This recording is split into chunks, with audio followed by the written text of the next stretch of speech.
Olá, pessoal. Estou de volta, Prof. Carol Fernandes. Temos mais 2 blocos de direito de família que vão ser destinados a tratar as questões envolvendo filiação e parentesco. Já iniciando o resgate da matéria sobre filiação, vamos lembrar as origens da filiação, tá? A filiação, ela pode ser natural, que é aquela filiação também conhecida como consanguínea.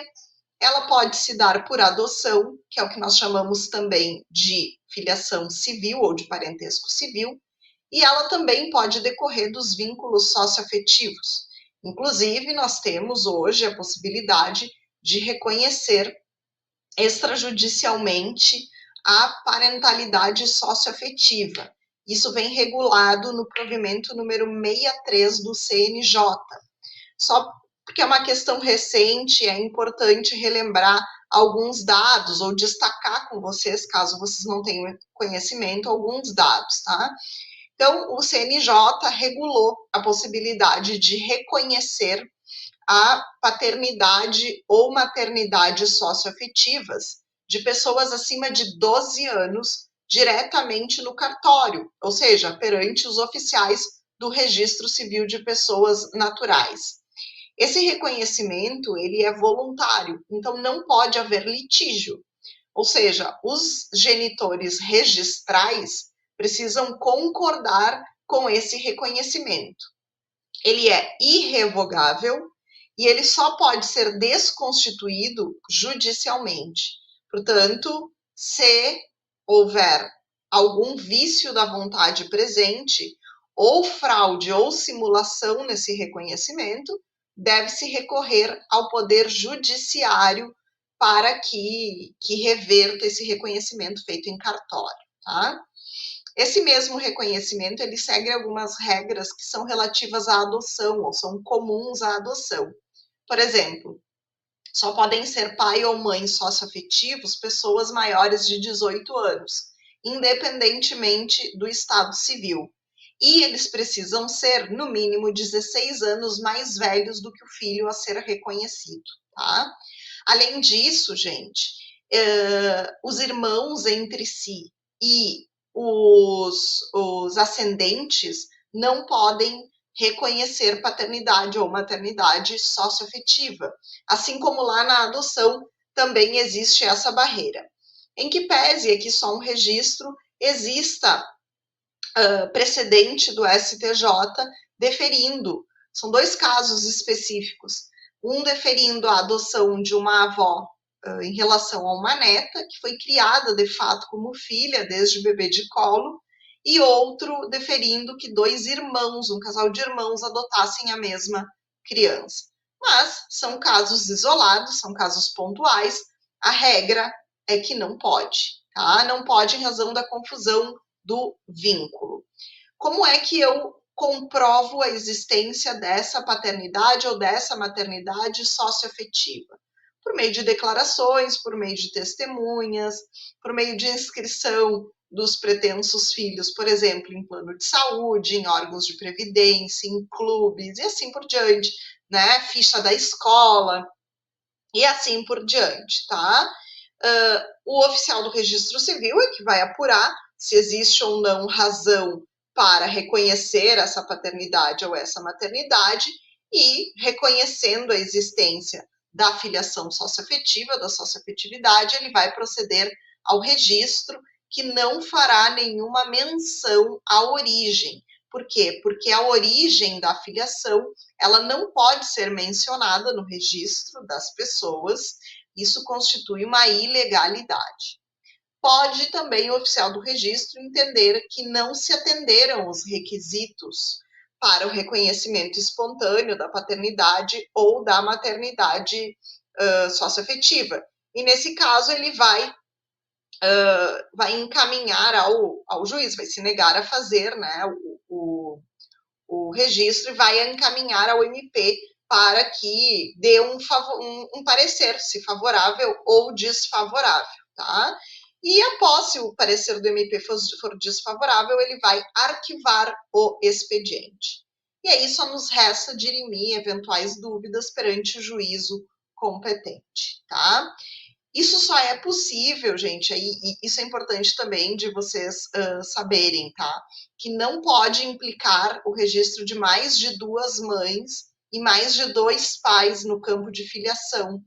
Então, se eu pretendo ter 3 mães ou 3 pais, eu já não posso fazer o reconhecimento na via cartorária. Eu vou precisar necessariamente fazer o reconhecimento na via judicial, ainda que seja um reconhecimento, consensual, tá? Bom, sobre o casamento e a presunção de paternidade. Durante o casamento, vige o que nós chamamos de presunção de paternidade. Então, caso ocorra a separação, a morte ou o divórcio de um casal e a mulher se veja grávida dentro de determinado período, haverá a presunção de paternidade, ou seja, a presunção de que aquele cônjuge ou ex-cônjuge era o pai daquela criança e, portanto, se procede ao registro civil, ainda que haja resistência desse sujeito. A presunção de paternidade, inclusive, ela só pode ser ilidida com provas robustas, tá? De que o sujeito não é efetivamente pai daquela criança, como, por exemplo, prova da impotência do cônjuge, né? Porque nem mesmo a prova do adultério da mulher é capaz de ilidir, é capaz de afastar a presunção de paternidade. Quando um pai, que é marido ou ex-marido, pretende ilidir, afastar uma paternidade, ele o faz por meio da ação negatória de paternidade. Então, essa é a ação correta sobre a qual detém legitimidade o ex-cônjuge, o pai presumido. É a ação negatória de paternidade, tá? Quais são os prazos que se aplicam para fins de presunção de paternidade? Bom, presumem-se concebidos na constância do casamento os filhos que sejam nascidos 180 dias, pelo menos, depois de estabelecida a convivência conjugal, nascidos nos 300 dias subsequentes à dissolução da sociedade conjugal, por morte, separação judicial, nulidade e anulação de casamento, aqueles havidos por fecundação artificial homóloga, mesmo que falecido marido. A fecundação artificial homóloga é aquela em que usa material biológico de ambos os genitores, tá? Havidos a qualquer tempo, quando se tratar de embriões excedentários decorrentes daquela concepção artificial homóloga, e os havidos por inseminação artificial heteróloga, desde que tenha prévia autorização do marido, porque nesse caso o marido o marido não vai ter colaborado, não vai ter doado o seu sêmen, ou a mulher não vai ter doado o seu óvulo, porque a inseminação artificial heteróloga é a que usa material genético doado, tá? Se eu não estou nessa situação de presunção de paternidade, porque não sou casada, o reconhecimento dos filhos havidos fora do casamento pode também ser feito, obviamente, de modo voluntário, pelos pais, conjunto ou separadamente, ou ainda de modo coercitivo, tá? O reconhecimento dos filhos, havidos fora do casamento, também é irrevogável e só pode ser revogado mediante uma ação anulatória com alegação de algum vício ou defeito do negócio jurídico. Como é que eu faço o reconhecimento? Quais são as formas de reconhecimento de um filho voluntariamente? Bom, no registro do nascimento, vou registrar o filho assim que ele nasce, ou lavro uma escritura pública ou um escrito particular e arquivo em cartório. Manifesto no meu testamento, ainda que incidentalmente, eu deixo, por exemplo, um bem para o filho fulano de tal, e por manifestação direta e expressa perante o juiz, ainda que no bojo da ação ou núcleo da ação não tenha sido reconhecimento da paternidade ou não seja exclusivamente sobre reconhecimento de paternidade, tá? Usando qualquer uma destas formas de reconhecimento de paternidade, eu não tenho possibilidade de revogar ou de me arrepender. Ou seja, o reconhecimento da paternidade, ele é irrevogável, feito de qualquer modo. Quando ele não acontece de forma voluntária, só nos resta, é claro, fazer pela via judicial. E aí nós temos uma lei, que é a Lei 8.560 de 92, que regula a investigação de paternidade dos filhos havidos fora do casamento. Nessa lei, inclusive, consta um procedimento que é pouco explorado, que se chama de reconhecimento de paternidade oficioso. Como funciona?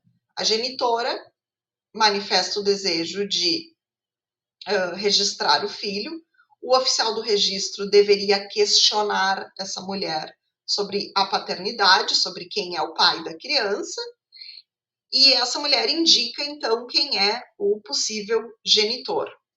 O oficial do registro dá início à investigação oficiosa de paternidade. Então, o que ele faz? Né? Ele notifica o juiz responsável, né, que vai também intimar o Ministério Público. O juiz, ele expede uma intimação a esse suposto pai para que ele confirme expressamente a paternidade, e aí o oficial de justiça mesmo que cumprir o mandado vai lavrar um termo de reconhecimento e remeter uma certidão ao oficial do registro para averbação. Mas pode ser que esse pai, no prazo de até 30 dias, negue a paternidade ou silencie, havendo elementos suficientes para acreditar que aquele cara é o suposto pai, o juiz vai determinar ao Ministério Público que abra, que ajuize a ação de investigação de paternidade, tá? Pode também ocorrer pela via mais comum, que é o próprio filho intentar a ação. E aí, nesse caso, se for criança ou adolescente, representado ou assistido pela genitora, e se já for adulto, por si só, né? Por quê? Porque a ação de investigação de paternidade, ela é imprescritível, tá? E isso consta expressamente do ECA. Então, a busca da minha origem, ela é imprescritível, porque ela tem como objetivo a investigação, a concretização de um direito da personalidade, tá? E aí, nesse caso, pode ser movida ação a qualquer tempo, inclusive pós-morte. A única coisa que nós temos que ter cuidado é que, quando eu movo ação pós-mortem e pretendo, por exemplo, me habilitar no inventário do meu suposto pai, a ação de petição de herança prescreve em 10 anos. Então, ainda que a investigação de paternidade seja imprescritível, a ação de petição de herança não é. Então, só cuidado com o prazo, tá? Bom, feito o reconhecimento da paternidade e da maternidade, tem início o poder familiar. O poder familiar, que é aquela prerrogativa que a lei confere aos genitores em conjunto, enquanto os filhos são menores, e que dá direitos e obrigações. Dentre os direitos, né, nós podemos citar dirigir a educação e a criação, exercer a guarda unilateral compartilhada, conceder ou negar consentimento para casar, conceder ou negar consentimento para viajar ao exterior, para mudar sua residência, é o direito de nomear tutor, de representar até os 16 anos e assistir entre os 16 e os 18, mover ação de busca e apreensão contra quem ilegitimamente ou ilegalmente os detenha, e exigir que prestem obediência e serviços próprios à sua idade e à sua condição, tá? Mas existem obrigações, em especial aquelas como sustento, como educação, como a segurança, né? Por isso, sempre que os genitores agirem com abuso no exercício do poder familiar, eles podem sofrer uma punição do Estado. Essa punição pode ser a suspensão do poder familiar ou até a perda do poder familiar, tá?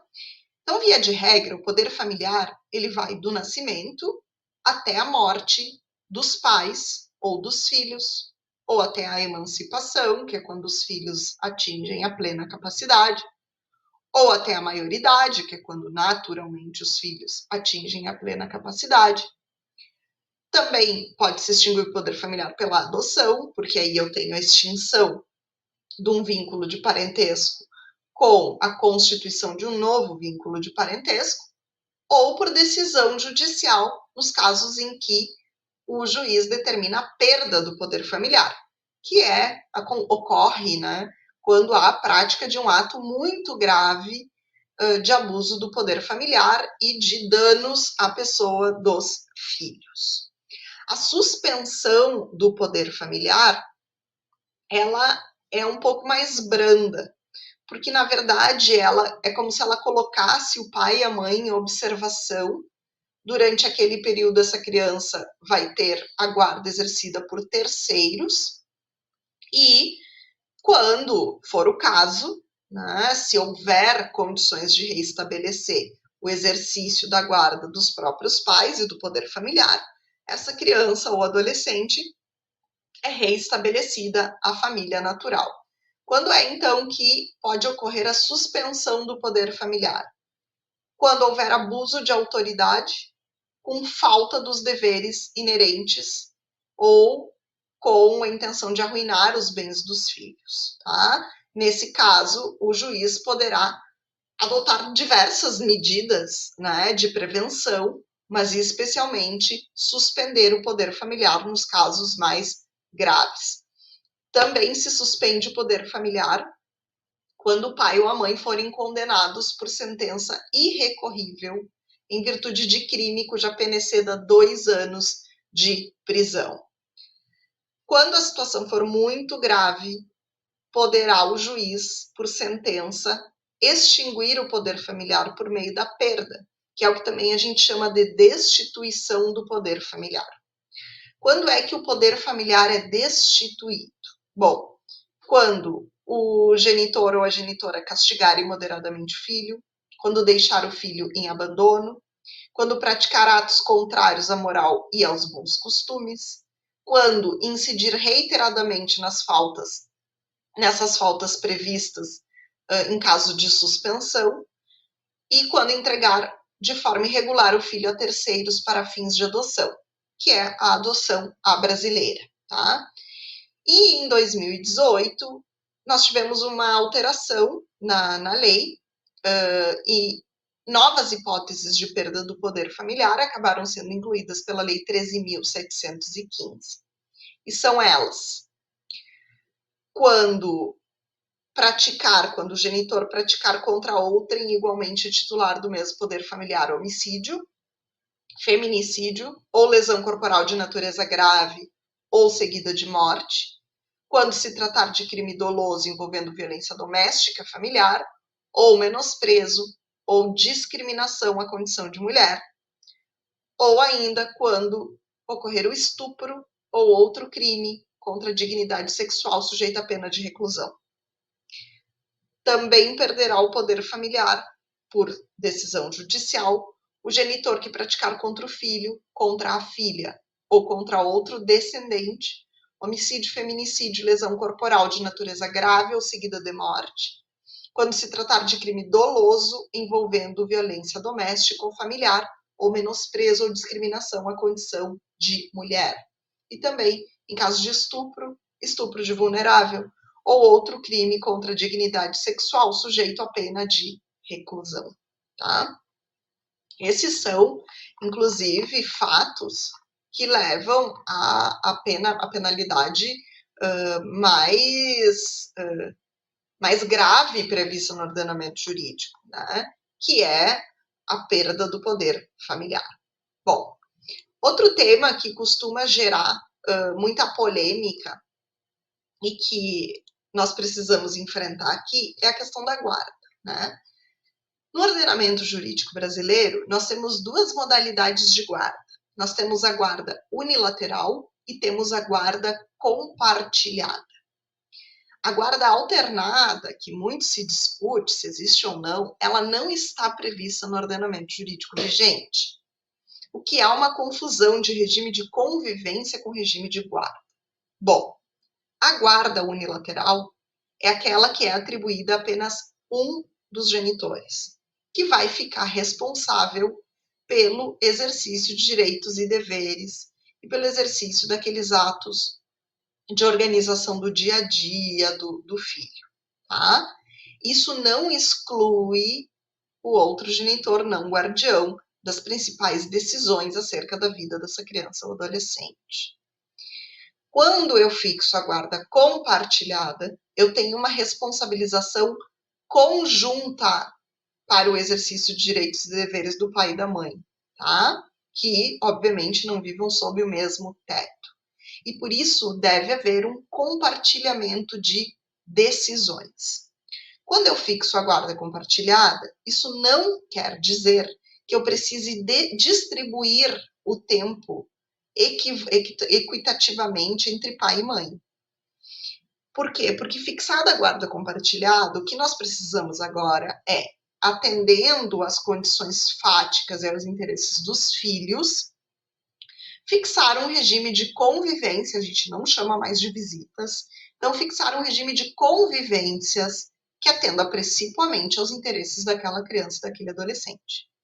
Quanto mais equilibrado for esse regime de convivência, melhor. Então, a gente busca dividir o tempo de forma equilibrada, tá? Em segundo lugar, nós devemos fixar a base de moradia dos filhos. A norma, lá no artigo 1583, parágrafo 3º, fala em cidade considerada base de moradia.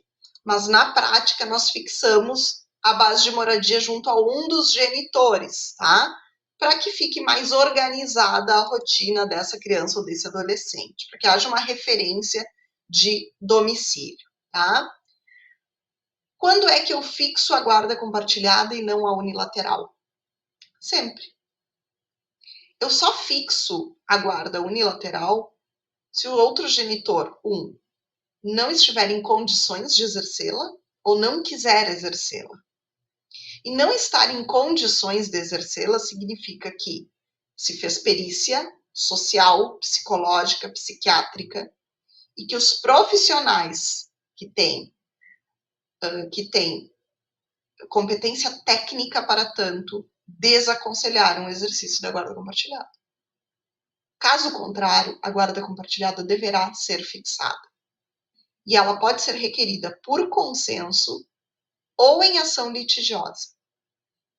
Quando existe, nesse mesmo âmbito, denúncia ou investigação de alienação parental, aí sim é que a guarda compartilhada precisa ser fixada, para evitar o agravamento da prática de atos de alienação parental, tá? É claro que é o juiz que vai analisar a prova que vai ser produzida para chegar à conclusão se a guarda será ou não compartilhada ou se naquele caso concreto deverá ser unilateral. Mas se o juiz constata que ambos os genitores estão aptos a exercer o poder familiar, ele deverá aplicar a guarda compartilhada, a não ser que o genitor diga, não quero exercer a guarda, tá? Bom, o que acontece quando, no exercício da guarda compartilhada, um genitor interfere no exercício da guarda do outro ou impede o exercício da guarda do outro? Nesses casos, muito provavelmente, estaremos diante de atos de alienação parental. A alienação parental, ela está prevista na Lei 12.318, né, de 2010, ela vem, inclusive, agora passando por um processo de remodelação, essa discussão já existe no Congresso há bastante tempo, houve primeiro, inclusive, uma tentativa de revogação da lei, a lei continua vigendo, tá? Isso é importante que você saiba. E ela tem como objetivo coordenar ou evitar a propagação de atos de alienação parental nos núcleos familiares, porque esses atos geram malefícios, geram prejuízos enormes para as crianças e para os genitores que sejam alienados ou parentes que sejam alienados.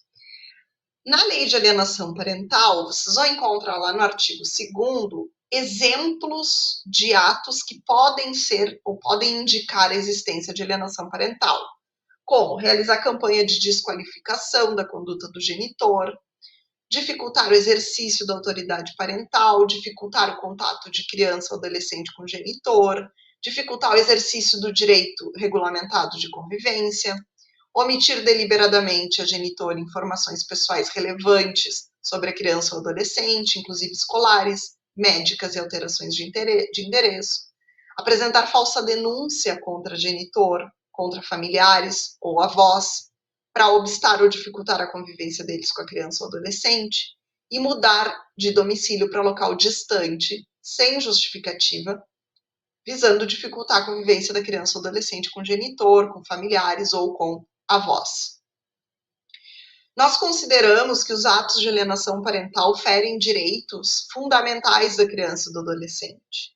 E é por isso que eles são tão graves. Além disso, eles podem ocasionar o que nós chamamos, o que a doutrina denomina como síndrome da alienação parental, que provoca danos imensuráveis psicológicos para crianças e adolescentes.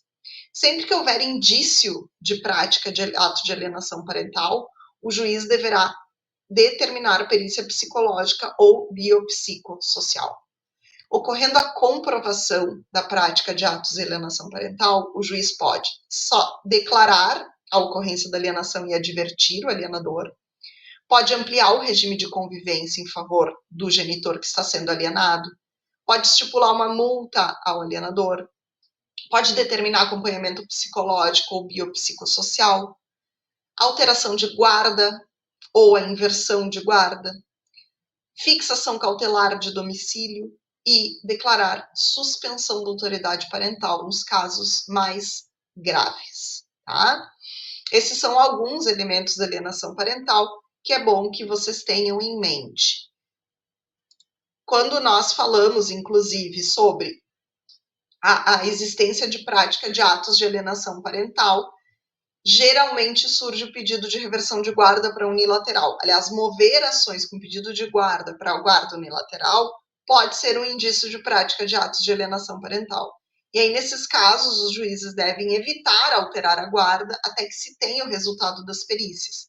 Por quê? Porque instituir a guarda compartilhada é uma das formas de frear ou evitar que novos atos de alienação parental sejam propagados, tá?